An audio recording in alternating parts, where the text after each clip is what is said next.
जहां सड़क धंसी थी वहां पुल गिरने वाला है। अच्छा, ये तो बड़ा मामला है। इस खबर को दिखा देते हैं, हो सकता है हमारी खबर देख के पुल बन जाए। मध्य प्रदेश की सड़कों की बदहाली की खबर आपको अक्सर ही दिखाता हूं। कुछ दिन पहले राजधानी भोपाल की सड़क पर करीब 100 मीटर बड़ा गड्ढा हुआ था, जिस पर आपको ग्राउंड रिपोर्ट दिखाई थी और राजधानी भोपाल की सड़कों की ग्राउंड रिपोर्ट रियलिटी भी आपको दिखाई थी और पूरे देश में वो वायरल हुई थी। लेकिन इतने बड़े हादसे के बाद भी प्रशासन ने सबक नहीं लिया है और जहां पर सड़क धंसी थी वहीं पर बना ब्रिज पूरी तरह से जर्जर हो चुका है। ब्रिज की हर तस्वीर आपको विस्तार से दिखा देता हूँ, पूरी खबर देखिए। 13 अक्टूबर को राजधानी भोपाल में मंडीदीप बाईपास पर सड़क का एक हिस्सा धंस गया था। ब्रिज का जितना हिस्सा धंसा था उसमें न जाने कितनी गाड़ियां समा सकती थी। गड्ढा करीब 100 मीटर से भी बड़ा था। हादसा रिटेनिंग वॉल यानी मिट्टी को एक तरफ गिरने से रोकने के लिए जो दीवार बनाई गई थी उसके गिरने से हुआ था। इस हादसे को अभी लोग भूल भी नहीं पाए हैं। और हुआ क्या है, अब इस जगह पर बने ब्रिज की हालत बिल्कुल जर्जर हो चुकी है। उससे ज़्यादा हैरानी की बात यह है कि इस जर्जर पुल पर किसी जिम्मेदारों की नज़र नहीं पड़ रही है, क्योंकि ट्रैफिक लगातार चल रहा है। तस्वीरों में आप साफ तौर पर देख सकते हैं कि बाईपास में ब्रिज और वॉल को जोड़ने वाले पिलर पर बड़ा गैप आ गया है और पिलर पूरी तरह से तिरछा हो गया है, जिस वजह से इसके कभी भी गिर जाने का खतरा बना हुआ है और बड़ा हादसा हो सकता है। इस जर्जर हिस्से को दूर से देखा जा सकता है, लेकिन बस जिम्मेदारों की नज़र इस पर नहीं पड़ रही है। इसी ब्रिज की दूसरी तस्वीर भी आपको दिखा देता हूं। इस दूसरी तस्वीर में साफ तौर पर देखा जा सकता है कि ब्रिज की रिटेनिंग वॉल टूटने लगी है। रिटेनिंग वॉल यानी मिट्टी को एक तरफ गिरने से रोकने के लिए जो दीवार बनाई जाती है। 13 अक्टूबर को यह हादसे की मुख्य वजह भी रिटेनिंग वॉल टूटना ही था।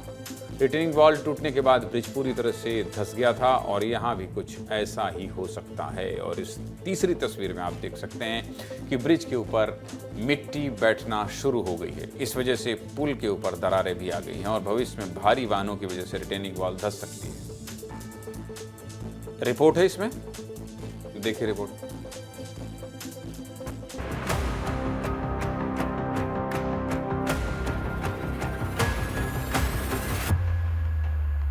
रेलवे ओवरब्रिज पर हम मौजूद हैं। ब्रिज पूरी तरह खस्ता हालत पे है।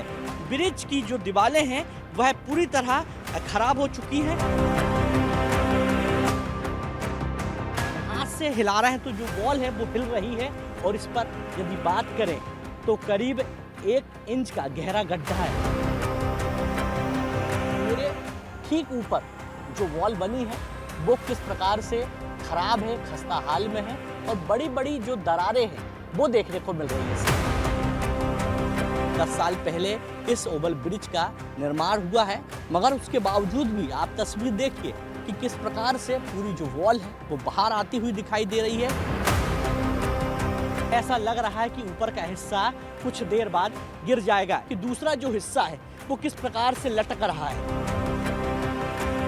तो जिस प्रकार से ब्रिज की खस्ता हाल है, 10 साल पहले बनाया गया है, तो ऐसा लग रहा है कि बड़ा हादसा कभी भी हो सकता है।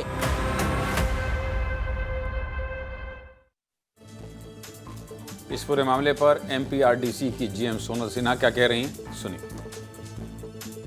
यहाँ का काम कंप्लीट करके रेलवे ब्रिज के दोनों तरफ लेफ्ट साइड राइट साइड वो कंप्लीट करेंगे। ब्रिज पे प्रॉपर ब्रिज पे कोई ज़रूरत नहीं थी। यहाँ पे जो रिटेनिंग वॉल जो डैमेज हुई थी वहीं पे हमें रिपेयर वर्क करना है। वो काम अभी हमारा शुरू होने वाला है और जल्दी से जल्दी उसको हम कवर अप कर लेंगे डे नाइट वर्किंग करके। अभी उस साइड कोई प्रॉब्लम है नहीं, इसलिए ट्रैफिक वहाँ से चल रहा है। सिन्हा मैडम, रिटेनिंग वॉल की वजह से भी पिछला हादसा हुआ था, इसलिए उसको बहुत हल्के में मत लीजिए। सीधे मुद्दे की बात यह है कि जिम्मेदारों से निवेदन कर रहा हूँ, किसी नए हादसे का इंतजार मत करिए। या तो सड़क बंद करा दीजिए या फिर इसको रिपेयर करा दीजिए।